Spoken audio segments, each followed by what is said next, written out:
Hello everyone, Grandma here. And Grandpa. Today we are having dinner at America's oldest tavern, the Old 76 House in Old Tappan, New York. They opened for dinner at 5 p.m. and we arrived a little bit early, so we decided to visit George Washington's headquarters, which is located nearby. This house is called the DeWint House. This stone and brick house was built in 1700 by patriot Johannes DeWint. It is the oldest surviving building in Rockland County, New York. George Washington was a guest in the south parlor of this house twice in 1780 during the Revolutionary War. This is where he signed the death warrant of British Major John Andre, who was involved with Benedict Arnold in the plot to surrender West Point to the enemy. He also stayed here in 1783 when he entertained British General Sir Guy Carlington to negotiate the British Army's evacuation of New York City. This is a very historic property. Today it is a museum along with the neighboring carriage house. Unfortunately, they closed at 4 p.m. on the day we were there, so we didn't get to go inside. Instead, we got to spend some time relaxing on the park-like property.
From there, we went to dinner at the Old 76 House.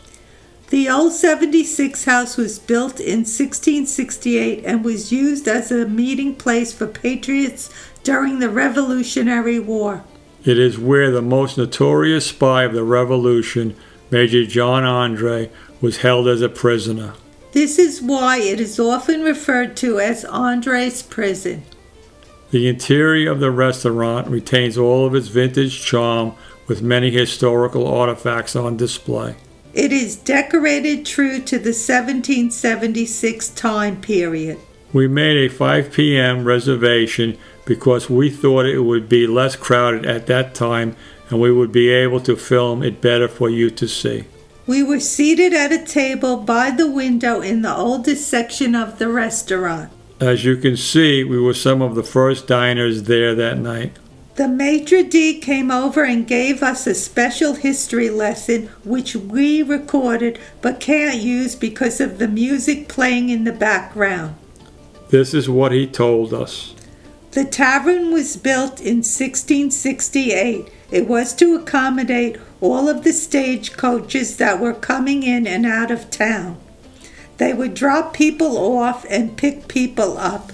The section we were sitting in was the original part of the building. The floors, the walls, the ceilings, the beams, everything is exactly the way it was when it was built. Alexander Hamilton lived upstairs for about 7 years, and Benedict Arnold used to live upstairs also. The tavern was used for meetings and social events. At that time, it was one of the only buildings in town. When they caught Major Andre for treason, they brought him down through Tarrytown, and they held him there while he awaited trial. They made the adjacent room into a prison for him, and that's where he was held. This is the oldest tavern in America. There are older restaurants, but this is the oldest tavern. The bar is original. When Major Andre was there was no courthouse, so they used a room in the back of the church to hold their trial. He was found guilty. After he was found guilty, they took him to the top of the hill and they hung him. As this all happened, George Washington went through his correspondences and realized that his good friend Benedict Arnold was actually a traitor, so he turned his picture, which hung above the fireplace, upside down. That's an original watercolor. The frame isn't original, but they say the watercolor is, and it supposedly is the same one there today. On their drink menu is a beer that is known as George Washington's favorite brew, called the 76 House Tavern Keeper's Ale. It is made exactly how it was made 250 years ago. Grandpa decided he wanted to try one. It was a flavorful dark ale.